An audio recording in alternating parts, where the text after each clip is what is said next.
Most doctors tell you to take it easy and stick to gentle movement after 7-0, but that well-meaning advice may be the very thing stealing your strength, balance, and independence without you even realizing it. You've been told to take it easy, and honestly, that made perfect sense at the time. Maybe your doctor suggested you stick to walking around the neighborhood. Maybe a physical therapist recommended chair exercises or gentle stretching. Perhaps you joined a water aerobics class, or started using a recumbent bike at the senior center. All of these are wonderful activities, and they were recommended with the best of intentions by people you trust, people who care about your well-being. The message was clear: stay active, but don't push too hard. Avoid strain, protect your joints, play it safe. And for years, you listened, you showed up, you moved your body. You did exactly what you were told to do. But here's what almost no one explained. There's a crucial difference between movement and strength. Walking keeps your heart healthy and your circulation moving. Stretching maintains flexibility. Water aerobics is easy on your joints. These activities are genuinely valuable, and I'm not suggesting you stop them. But here's the part that gets missed. None of them are actually asking your leg muscles to work hard enough to stay strong. They keep you mobile, yes. They keep you active, absolutely. But they don't challenge your muscles to push, to lift, to hold your weight against resistance. And after age 70, that difference becomes critical. Your muscles are incredibly intelligent. They adapt to whatever you ask of them. If you ask them to carry you on gentle walks, they'll maintain just enough strength to do that. If you ask them to move through warm water, they'll adapt to that lighter load. But if you never ask them to stand up from a low chair without using your hands, to climb a full flight of stairs with confidence, or to catch your full body weight, if you stumble, they quietly begin to let go of the strength required for those tasks. Not because you're old, not because your body is giving up, but because you've unknowingly stopped giving your muscles a reason to stay strong. This is the hidden cost of safe exercise. It protects you from injury in the short term, but it may be quietly allowing a slow and visible decline in the very strength you need to stay independent. And the cruel irony is this: the weaker your legs become, the more dangerous everyday life gets. Getting out of the car becomes awkward. Stairs become intimidating. A small trip on the sidewalk becomes a real fall risk, because your legs can no longer react fast enough to catch you. You start relying on your arms to push yourself up from chairs and toilets. You start avoiding activities that require strength you no longer trust yourself to have. And all of this happens gradually. So gradually that you might not even notice until one day you realize you can't do something you used to take for granted. The truth is, your body at 70, 75, or 80 is still remarkably capable. But capability requires something most safe exercise plans leave out entirely: resistance. Here's what the research actually shows, and it might surprise you. Muscle loss after 70 is not inevitable. It's not written into your DNA. It's not something you simply have to accept because of the number on your birthday cake. Study after study confirms that the primary driver of muscle weakness in older adults isn't age itself. It's the absence of resistance. It's not time that weakens your legs. It's the lack of load, the lack of challenge, the lack of asking your muscles to do anything difficult, enough to give them a reason to stay strong.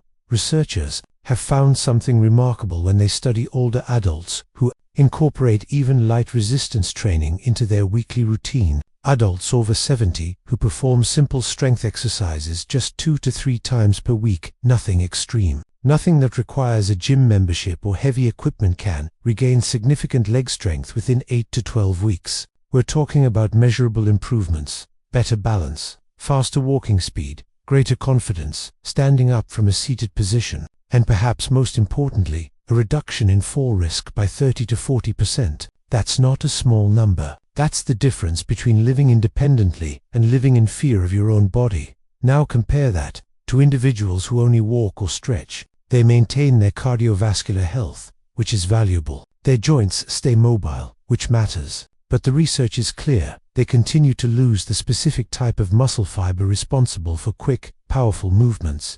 These are called fast-twitch fibers, and they're the ones that catch you when you stumble. They're the ones that let you stand up from a chair without using your hands. They're the ones that give you the strength to navigate stairs without gripping the railing with both hands. And unfortunately, these fibers are the first to go when your muscles aren't regularly challenged with resistance. What this means is that you can be active, you can move every day, and still be quietly losing the exact kind of strength that keeps you safe. Your heart might be fine, your flexibility might be decent, but your legs, the foundation of your independence, are adapting to gentleness by becoming gentler. And the science tells us this didn't have to happen.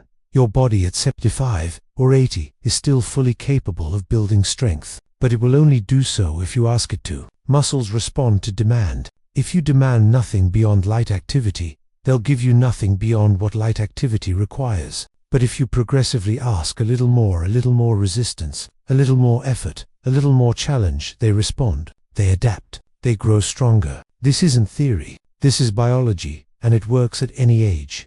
The real risk isn't in trying to build strength. The real risk is in assuming you're too fragile, too old, or too far gone to do anything about it, because the evidence says otherwise. Your muscles are waiting for a reason to get stronger. They're just not getting the signal from walking alone.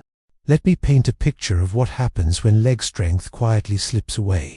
Because this doesn't show up in a doctor's office or on a lab report. It shows up in your living room, in your driveway, at the grocery store, in the small, everyday moments that used to be automatic but now require thought, effort, or even help. You start noticing that getting up from the couch takes a little push from your hands. You brace yourself on the armrests, rock forward once or twice, and then stand. It's subtle at first. Maybe you don't even think about it, but that's your body telling you something. Your legs alone can't do the job anymore. Then there's the bathroom. Standing up from the toilet becomes a calculated movement. You reach for the counter, the grab bar, anything to assist. It's not painful. Exactly. It's just harder than it used to be. And because it happens gradually, you adapt. You adjust. You tell yourself it's normal. But here's the truth. Needing your arms to do what your legs should be doing is a red flag, not a rite of passage. Stairs start to feel different too. You approach them with a little more caution. You grip the railing not just for balance, but because you need it to pull yourself up. Going down feels even riskier. Your legs have to control your entire body weight with each step, and if they're weak, that control isn't there. So you slow down. You plant both feet on each step. You avoid stairs when you can, and bit by bit, your world gets smaller. Getting out of the car becomes awkward. You have to think about it now. You swing your legs out first, pause, then push yourself up using the door frame. What used to take one fluid motion now takes 3. And if you're parked on a slight incline, or the seat is lower than usual, it's even worse. You might wave off help, smile, say you're fine, but inside, you know something has changed. Then comes the stumble. Maybe it's a crack in the sidewalk, an uneven threshold, a rug that shifted slightly. Your foot catches, your body lurches forward, and for a split second, everything depends on whether your legs can catch you. If they're strong, you recover. You stabilize. It's startling, but it's over. If they're weak, you don't catch yourself in time. You fall. And falling after 70 isn't just painful, it's life-altering. It leads to fractures, hospitalizations, fear, and often permanent loss of independence. But even before the fall, there's another cost that's harder to measure: confidence. You start second-guessing yourself. You skip the walk because the path is uneven. You stop gardening because getting up and down is too hard. You decline invitations because you're worried about navigating unfamiliar spaces. You stop doing things not because you don't want to, but because you no longer trust your body to support you. And that erosion of trust, that slow withdrawal from life, is perhaps the most painful consequence of all. The solution is simpler than you might think, and it doesn't require a gym membership, expensive equipment, or anything that puts you at risk. What it does require is a shift in how you think about exercise. Resistance training for someone over 70 doesn't mean lifting heavy barbells or sweating through boot camp classes. It means challenging your muscles just enough safely, progressively, consistently, so they have a reason to stay strong. And the beautiful thing is, you can start exactly where you are today, in your own home, using things you already have. Let's begin with the single most important exercise for leg: the sitter. Find a sturdy chair, one that doesn't have wheels. Sit down now. Stand up without using your hands. If you can do that 5 times in a row, you've just completed your first set of resistance training. If you can't do it without hands yet, that's okay. Use a light touch on the armrests for balance, and over time, rely on them less. This one movement mimics exactly what you need in real life: getting off the toilet, out of a car, up from a restaurant booth. It works your quadriceps, glutes, and core all at once. Do this 3 times a week, and within a month, you'll notice a difference. Next, consider resistance bands. These are inexpensive, portable, and come in different strengths. You can loop one around your ankles and do side leg lifts while holding onto a counter for balance. You can sit in a chair and do leg extensions, pushing against the band. The resistance is gentle but real, and that's what your muscles need. Start with the lightest band. Do 8 to 10 repetitions. Rest, repeat, as it gets easier. Move to a slightly stronger band, or add another set. Hill raises are another powerful tool. Stand behind a chair, holding the back lightly for balance. Rise up onto your toes, hold for a second, then lower back down with control. This strengthens your calves, improves ankle stability, and directly reduces fall risk. 10 repetitions, 2 or 3 sets, a few times a week. Simple, safe, effective. If you have light ankle weights, 1 or 2 pounds, you can use them for seated leg lifts or standing leg curls. Again, the key is control and consistency, not intensity. You're not training for a marathon. You're training to live confidently in your own body. Wall push-ups are excellent for upper body and core stability, which support your legs when you move. Stand an arm's length from a wall. Place your palms flat and slowly bend your elbows, bringing your chest toward the wall. Then push back. This builds functional strength without any risk of falling. Progressive overload is the principle that ties all of this together. You start where you are, maybe 5 sit-to stands, maybe 3. Next week, you try for 6. The week after, 7, or you add a second set, or you slow down the movement to make it harder. The goal isn't to go fast or go heavy. The goal is to gradually ask a little more of your muscles so they adapt, strengthen, and grow. Strength after 70 isn't something that happens to you, it's something you choose.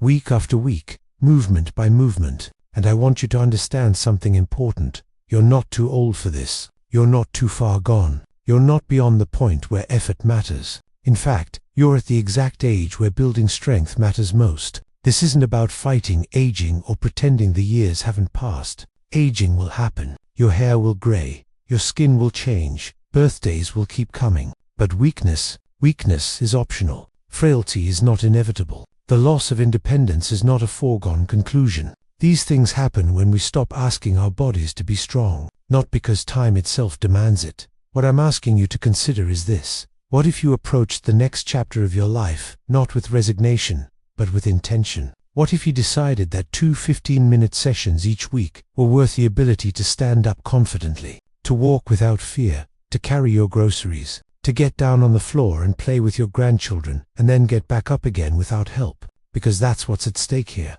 Not athleticism, not vanity, but dignity, autonomy, the ability to live life on your own terms, for as long as possible. Strength doesn't come from perfection. It doesn't come from doing everything right or never missing a day. It comes from showing up. It comes from doing 5 sit-to stands on a Tuesday morning, even when you don't feel like it. It comes from picking up that resistance band on Thursday, even though it's easier to skip it. Small efforts, repeated consistently, create measurable change. In 8 weeks, you'll notice your legs feel steadier. In 12 weeks, stairs won't feel like an obstacle. In 6 months, you'll look back and realize you've reclaimed something you thought was gone. And here's the mindset shift. I want you to carry with you, your strength is not behind you. It's not something you had in your 40s or 50s that's now lost forever. It's still within you, waiting to be called on. Your muscles are still capable. Your body is still responsive. You just have to give it the right stimulus, the right challenge, the right reason to adapt. So if this resonates with you,